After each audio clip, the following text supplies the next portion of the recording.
basketball. Ipakita mo yung usay mo sa hardcore. Come on everybody, show me some moves. Ito kalaro ng bawat Pilipino. Hey, come on everybody sa hardcore. Come on everybody sa hardcore. Come on everybody sa hardcore. Come on everybody sa hardcore. Yo, what up? Ito po muli yung lingkod, Galbong Bordado, ang reactionist na guwapo. Yun, meron tayong content ngayon. Nagmula pa sa idol natin na si Ballers PH.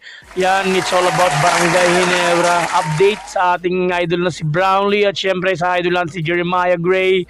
Ayun, sabay-sabay natin itong panoorin. Hindi ko po ito napapanood at bigyan natin ng reaction. Yeah! Eto na mga chong, marami tayong bibe updates. Justin Brownlee dadalo sa opening ng PBA.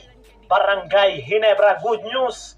Jeremiah Gray malapit nang makabalik sa Barangay Ginebra. Ito nga si Jeremiah Gray mga chong, ang isa sa pinaka masasabi nating rising star sa kupunan ni Coach Tim Cone.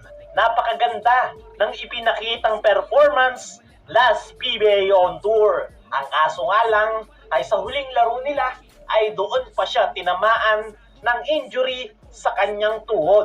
At 3 buwan na nga ang nakakalipas matapos may injury sa tuhod nitong si Jeremiah Gray ay meron ngang magandang balita para sa nasabing He's back, man. Dahil ayon niya sa ating mga trusted source ay mabilis nga ang pag-recover nitong si Jeremiah Gray sa kanyang injury at expected nga daw na makakahabol ito sa Barangay Ginebra. At mas lalo ngang luminaw ang kalagayan nitong si Jeremiah Gray matapos itong mag-post sa kanyang social media account ng progress sa kanyang injury. Nakakapaglakad at nakakatakbo na nga ng walang suporta itong si Jeremiah Gray at nagsisimula na nga itong mag-individual workout. Sa ngayon ay sinisimulan na ni Jeremiah Gray na trabahuhin na ibalik ang kanyang game shape. Hindi pa nga ito sumasama sa team practice ng Barangay Ginebra. Pero expected nga na sa mga susunod na araw o linggo ay pupwede na siyang sumama sa mga drills at practices ng kanyang mga teammates sa Barangay Ginebra. Ang isa pa nga sa magandang balita dito kay Jeremiah Gray ay mas gutom nga ito na makabalik at makabawi para sa kanyang kupunan na Barangay Ginebra. Hindi nga nawala yung eagerness nitong si Jeremiah Gray kahit tinamaan ulit siya ng matinding injury. Sa ngayon ay gutom nga ito na makabalik sa PBA at unti-unti nang natatalo ni Jeremiah Gray ang kanyang injury. Napakagandang balita nga niyan mga chong dahil napakalaki nga ng may tutulong nitong si Jeremiah Gray para sa kupunan ni Coach Tim Cone. Isa nga ito sa future ng Barangay Ginebra dahil alam naman nating lahat na hindi na nga bumabata yung ilang mga gwardiya nila dyan at anytime ay pwede nang magretiro. Kaya kapag nandyan itong si Jeremiah Gray ay hindi nga po problemahin ni Coach Tim Cone kung sino yung mga papalit sa kanilang mga veteranong players. At sana lang talaga ay magtuloy-tuloy yung pagandang pag-recover nitong si Jeremiah Gray sa kanyang knee injury. Sa kabilang banda, Justin Brownlee dadalo sa opening ng PBA. Maraming ang Barangay Ginebra fans ang nagtatanong kung ano na nga ba talaga ang update patungkol kay Justin Brownlee. Makakapaglaro nga ba ito sa Barangay Ginebra ngayong season? Sa ngayon nga mga chong ay napakalaki ng tsansa na hindi makapaglaro itong si Justin Brownlee para sa Barangay Ginebra. Posible nga itong makahabol pero hindi ito makakapaglaro sa mga unang laro ng kanyang kupunan. Pero kahit na ganon ay meron niyang magandang balita para sa Barangay Ginebra fans dahil ayon nga sa ating mga trusted source ay dadalo nga itong si Justin Brownlee sa opening season ng PBA.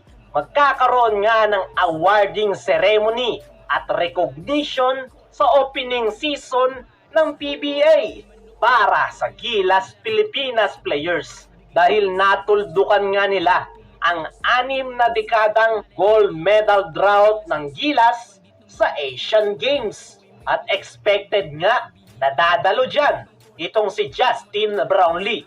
Wala pang ang exact date kung kailan babalik ng Pinas itong si JB. At bukod nga sa dadalawang recognition event ni Brownlee sa PBA, ay isa nga sa dahilan kung bakit magbabalik Pinas na ito ay dahil sa tsansa na makakahabol ito para sa Barangay Ginebra ngayong season. Wala pang ang hatol na ipinapataw kay Justin Brownlee.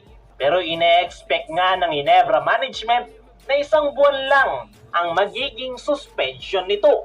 Sa ngayon nga mga chong, ay meron ng interim import ang Barangay Ginebra na pansamantalang papalit kay Justin Brownlee. Habang inaantay kung gaano tatagal ang kanyang suspension. Kung magiging 1 buwan nga lang yung suspension ni Justin Brownlee, ay pupwede itong makabalik sa Barangay Ginebra sa kaligitnaan ng Commissioner's Cup. Para sa akin mga chong, ay si Justin Brownlee pa rin talaga ang perfect fit sa kupunan ni Coach Tim Cone. At wala nga silang makukuhang import na kagaya nito dahil nag-iisa lang si Justin Brownlee. Kaya hindi talaga magiging madali para sa Barangay Ginebra ang paparating na panibagong season ng PBA dahil wala nga sa kanila ang kanilang nakasanayan na resident import. At sana lang talaga ay makahabol si Brownlee sa kanyang koponan. Yo, maraming salamat sa content na to, Idol Ballers PH. Salamat sa Ginebra update na to. Subscribe kayo kay Idol Ballers PH. Click yung notification bell para update kayo sa mga sports happening, most especially sa PBA at sa mga Pilipinong atleta. At syempre kung di pa kayo nakasubscribe sa aking mga kabokal, subscribe na rin kayo. Click yung notification bell para update kayo sa mga ganitong klaseng reviews at reaction. Maraming salamat mga kabokal. Ano masasabi nyo nga pala sa mga nangyayari ngayon about kay Idol Justin Brownlee? Comment kayo sa baba kung ano masasabi nyo. Kung, di ba? Sino ba ang deserve pumalit sa kanya kung sakali? Pero para sa akin talaga Justin Brownlee ako. Yan ang fit talaga sa Ginebra. Yun. Maraming salamat mga kabokal. Ingat palagi. God bless. Yeah. Sana makabalik ulit si Idol Justin Brownlee soon as possible. Yeah.